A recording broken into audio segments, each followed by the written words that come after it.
Welcome to Computer Retro Bus. In this episode, we're going to go through Unreal Tournament 2004 and find out which is the best game mode through the power of democracy. As a great Australian once said, "Gentlemen, this is Democracy Manifest." So stick around and let's find out. So what we're going to do in this episode is go old school. I'm talking LAN. I'm going to get all my friends over.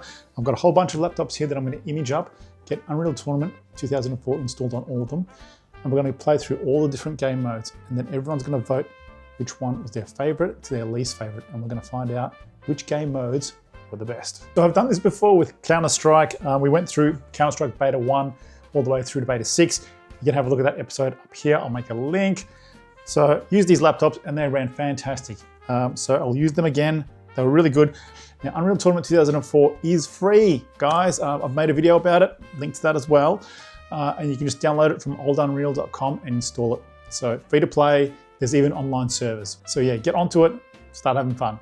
Yes, so here we go. These lovely machines are perfect for running retro games. So these are all 8th generation Intels. So we'll just be using the integrated graphics, but that's fine. It is easily enough for what we need it to do. I've installed it on a couple of machines already and it's running pretty good. Even though it's just got integrated graphics, you can easily run it at full HD. So what I'm going to do is install it on the rest of the computers. I've done half the day just installing on the ones that I have, and I'll finish it off, get them all ready, and then get them in a LAN game, tested and running. All right, had a late night last night getting all those computers ready, but I think they're pretty much ready to go. Just going to do some testing today, making some phone calls, trying to see who's going to come. We've got 6 solid, but potentially 8 or 9. More the merrier, I always think. I've got enough machines for everybody, so we'll see how we go. But first things first, let's get them tested, connected, and make sure it's going to work in a LAN game.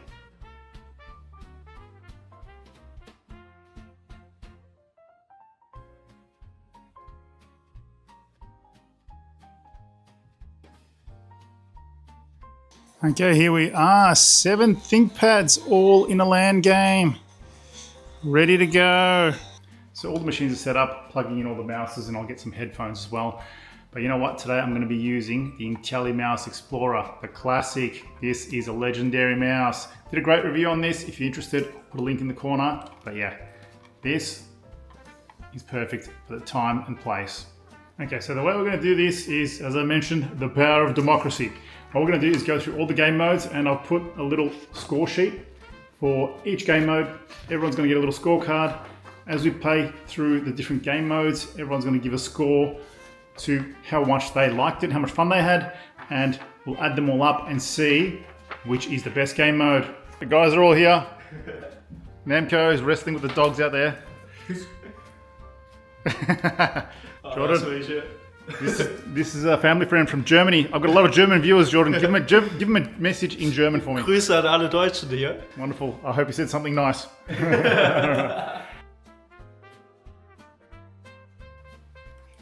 So here we are, all the votes are in. What I'm going to do is add them all up, put them into a spreadsheet, get the footage off these laptops, and we're going to count it down from 10 down to number 1. Let's see which was our favorite gaming modes. Coming in at 10th place is Assault, one of the more objective-focused game modes in Unreal, where one team attacks and the other team defends. Instead of simply trying to get the most kills, the attacking team has to complete a series of objectives across the map, things like destroying targets, activating switches and stuff like that, while the defending team has to try to stop them before the time runs out. Now each map feels like its own little mini campaign with different stages, objectives that change as the round progresses. Going through this mode, we absolutely had no idea what we were doing, compared to the more straightforward modes like Deathmatch or Capture the Flag.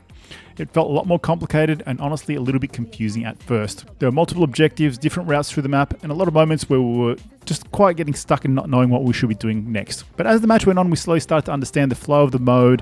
Once people learned the maps and figured out the objectives, it definitely did become much more enjoyable. And there were a few moments where the teamwork really started to click. But overall, for a casual LAN night where we have different levels of experience in this game, the Assault mode didn't quite grab us like the other modes did. Coming in at 9th place is Onslaught. This was one of the big flagship modes introduced in UT 2004. It really changes the scale of the game. Instead of small arena-style matches, Onslaught threw players into huge battlefields filled with vehicles, power nodes, and massive team fights. The objective is to capture and link power nodes across the map until you can attack the enemy core and destroy it. It's a much more strategic mode compared to the classic UT games, with teams constantly pushing across a battlefield trying to control territory. Just like Assault, this was another mode that a lot of us struggled with at first, simply because we weren't familiar with how it actually worked. The node system was a little bit confusing in the beginning, especially trying to understand which objectives needed to be attacked, defended, or linked together. There was definitely a lot of running around while people were trying to figure out what they were supposed to do. That being said, the vehicles were easily the highlight of this mode. Once the tanks and buggies and flying machines started appearing, everybody immediately started to have more fun. There was a lot of comments during the match that felt like we were playing Halo, especially with the larger maps and the vehicle combat. Even though it ranked low overall, I think most of us could see the appeal once the game started to click. It just wasn't quite accessible for a casual LAN session compared to the more simpler game modes. Coming in at 8th place is Mutant. This was one of the more unusual game modes in UT 2004. The basic idea is that one player becomes a mutant, a superpowered character with boosted health, speed, and damage, while everybody else teams up to try and hunt them down. If you kill the mutant, you become the new mutant, and the cycle continues throughout the match. When we first started playing, most of us didn't really understand how the game mode works, and naturally we all treated it like a regular deathmatch. That turned out to be a problem because the mutant ended up winning incredibly quickly, while everyone else was too busy fighting each other instead of focusing on the actual objective.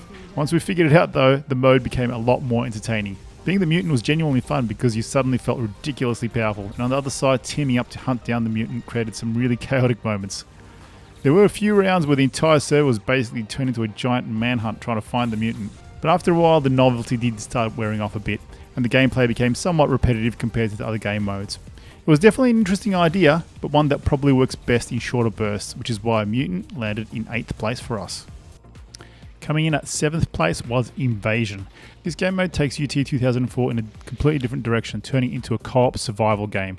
So instead of fighting each other, players team up, battle waves of AI enemies that get progressively tougher as the match goes on. So each round introduces stronger and bigger numbers, so the goal is to simply survive for as long as possible while working together as a team. Early on there was lots of teamwork, people were covering different areas of the map, helping each other survive, trying not to get overwhelmed by the enemy waves. It created some really fun moments, especially when things started to get a bit chaotic. The problem was, after a while, the matches started to feel very repetitive. Since the gameplay loop is basically just surviving wave after wave, eventually it began to drag on a bit, especially during the longer rounds. Even though the enemies became tougher, it still felt like we were just doing the same thing over and over again. We still had fun with it, but compared to some of the faster and more varied game modes, Invasion didn't quite hold everyone's attention for the entire session, which is why it ended up in 7th place. Coming in at 6th place was Bombing Run. This is one of the more unique and instantly recognizable game modes. The concept is fairly simple on paper. Each team fights over a single ball in the middle of the map. The goal is to carry it or pass it into the opposition team's goal to score points. It's essentially UT mixed with a futuristic version of sports like soccer or basketball, with rockets, grenades, and complete chaos layered on top. At the start, some of them were a bit unsure what to do. A lot of players weren't familiar with the maps or where they needed to go once they actually picked up the ball, so there was a little bit of confusion early on. That said, once people started to get the hang of it, there were some really fun moments. The mode has a great flow when teams start passing, defending, and pushing together. It really does capture the same energy you get from real sports. In a casual LAN setting with people learning as they go, it took them a little bit longer to click and understand what to do. Once it did click though, it was definitely one of the more memorable and entertaining ones we played. Coming in at 5th place is Last Man Standing. Now, this is a more tense elimination style mode where everyone starts with a limited number of lives. So instead of respawning endlessly like Deathmatch, every time you get killed you lose a life, and once you're out until the remainder of the round. You spawn with all the weapons so you can pick what you want to use, and the last player alive is the winner. It completely changes the pacing of the game because suddenly every fight matters a lot more. The players tend to play much more carefully since there's no constant respawn or a safety net. And there's also no health pickups, so the damage that you take, you got to carry on for the rest of that life. At first, this game mode had a strong impact on the group because it immediately made everyone slow down and think about it much more tactically. Early fights felt much more intense, and there was a real sense of pressure knowing that each death actually counted. We also really enjoyed how competitive it felt overall. You couldn't just rush in recklessly. You had to be much more tactical and pick your fights carefully. In a LAN setting, this was a fantastic game because even if all your lives were gone and you just watched the rest of the round, you were always interested in seeing which one of your friends would kill who and who ended up winning overall. Next two game modes actually had the same amount of points, so 3 and 4, we'll call them equal third, and one of them was double domination. This is a fast-paced objective mode where 2 control points are placed on the map and the teams have to capture and hold both points at the same time in order to score. Once both points are controlled, a countdown begins, and if the team manages to hold it long enough, they earn a point. The other team's job is to break that control by retaking at least one of those points, so the action constantly swings back and forth across the map. Communication became a big part of the experience, and it didn't take long before people were shouting at their teammates to get to a point, hold a position, or push back and defend. What really stood out about this mode was how fast-paced and tactical it became. It was constant pressure from both sides with no real downtime between fights. Teams had to split the tension between 2 locations, which led to some really intense back and forth moments where control could change in seconds. It ended up being one of the more competitive and engaging game modes of the night, and overall it was one we all enjoyed a lot. Coming in at equal third was Capture the Flag. This is a classic game mode that pretty much everyone is familiar with, and UT just does it really well. The objective is simple. Each team has a flag, and the goal is to infiltrate the enemy base, steal their flag, and return it to your base while defending your flag at the same time. Sounds straightforward, but in practice it becomes really fast and tactical mix of offense, defense, and teamwork. Because everyone already understood the basics of Capture the Flag, we were able to get into it almost immediately without much confusion. It quickly became one of the most competitive modes of the night. Teams naturally started forming roles, with some players focusing on defense while others pushed aggressively for flag runs. Communication became a huge part of it, and the LAN atmosphere really makes this shine. There was a lot of shouting, calling out at enemy positions, and coordinating pushes and returns. The combination of teamwork, pressure, and constant action made it one of the most enjoyable modes of the session, which is why Capture the Flag ended up in equal third place. Coming in at second place is Deathmatch. This is the classic, tried and true game mode that pretty much defines UT. Everyone knows the deal. It's pure free-for-all combat, where the only objective is simple: shoot everything in sight and rack up more kills than anybody else. No teams, no objectives, just fast movement, tight combat, and constant action across the map. Because this is a familiar game mode, we all instantly slipped into it without needing any explanation. From the very first match, it was pure chaos in the best way possible. There are fights happening everywhere, and no matter where you spawn, you're immediately thrown back into the action. It really showed off how fast and skill-based UT 2004 can be, especially when everyone starts learning the map and where all the weapons are spawning. This ended up being one of the most consistently fun game modes of the entire night. It was simple, but that's exactly why it works so well. No confusion, no downtime, just constant gameplay and competition. In the end, Deathmatch secured second place, proving sometimes the simplest formula is still one of the best. Taking the number 1 spot is InstaGib Capture the Flag, and honestly it was incredible fun from start to finish. This is the same as the Capture the Flag mode we already know and love, but InstaGib rules applied, meaning every player has a railgun and it's a one-shot kills only. No health, no armor, just pure precision shooting. You land the shot, you kill them instantly. This completely changed the pace of the game. It was still fast and chaotic, but it also demanded a surprising amount of calmness and patience. Because the railgun has a slower rate of fire compared to the other weapons, you couldn't just spam shots. You had to time everything carefully, lead your targets, wait for the perfect moment to fire, and when you did land that perfect shot, oh, it was incredibly satisfying. What really made this mode stand out for us was just how much fun the whole atmosphere became. Everyone was laughing and reacting to insane shots and just fully soaking up the chaos. Flag runs turned into these high-pressure moments where one missed shot could completely change the outcome. It was competitive, but in a really fun, light-hearted way that kept everyone engaged the entire time. In the end, InstaGib Capture the Flag was the perfect mix of tension, skill, and pure fun, and that's why it easily took the number 1 spot for our LAN session. So there you go, InstaGib Capture the Flag was our favourite game mode.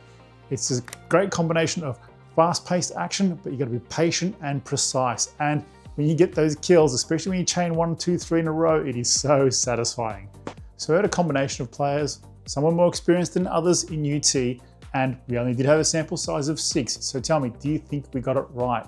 Tell me in the comments, what do you think is the best game mode? So I hope you enjoyed this video. If you'd like to support my channel, you can do so. I have links in the description. Thank you for everybody that does. I really, really do appreciate it. Thank you for watching again, and I hope to see you in the next one. Bye-bye.